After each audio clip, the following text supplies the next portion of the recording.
Halo YouTube, ketemu lagi dengan channel Balinis Kultur and Hindu. Hari ini saya akan bertanding tetebasan untuk hari Somerebe yang jatuh pada hari Senin setelah hari Saraswati. Nah, di sini saya sudah punya tamas tetebasan yang dimana ada usahnya ya, ada pusaranya. Di atas pusaranya saya taruh nasi.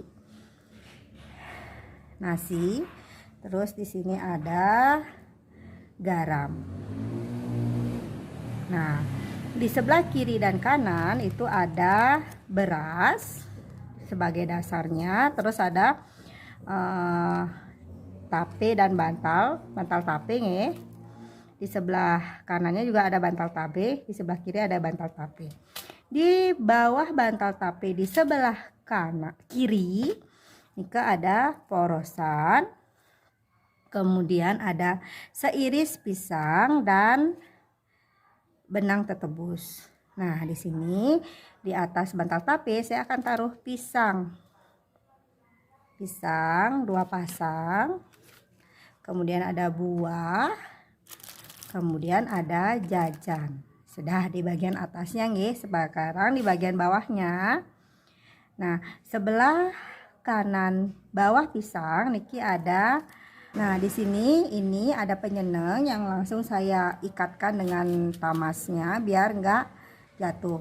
Isi dari penyeneng ini adalah benang tetebus dan beras. Ada beras, ada benang tetebus nih.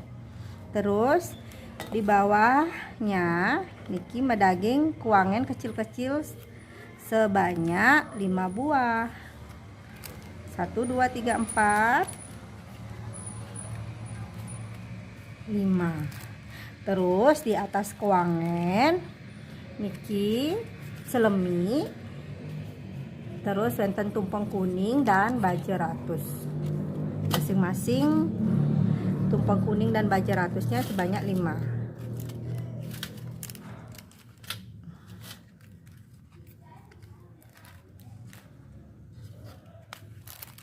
Nah, ini dia. Terus di sebelah kiri jika ada payasan. Di sebelah kanan itu ada canang sari. Nah, sampiannya nagasari dengan tapi dari niki tubungan daging sesari. Terus sebagai niki kan tetebasannya ya niki karena ada tumpeng, otomatis ada rerasmen atau kacang saus. Nah, hari Somerebe itu kita mengganti beras di pulu. Nanti enten ada pulu, pada saat membanten nanti pulunya itu diganti berasnya dengan yang baru. Kemudian di sini banten yang lainnya enten daksine. Kemudian pasangan daksine wenten beras. Terus wenten rake pengajengan. Yang sudah sering saya buat beras, daksine, rake pengajengan bisa ditonton di video saya sebelumnya. Dan untuk renca ide betara itu ada segehan putih kuning. Nah, ini dia banten untuk odalan beras kalau di rumah itu dengan mengganti beras yang ada di pulu. Demikian dulu episode Metanding Bantennya. Sampai ketemu di episode Metanding Banten lainnya. Salam rahayu, semoga kita selalu sehat dan bahagia. Bye bye.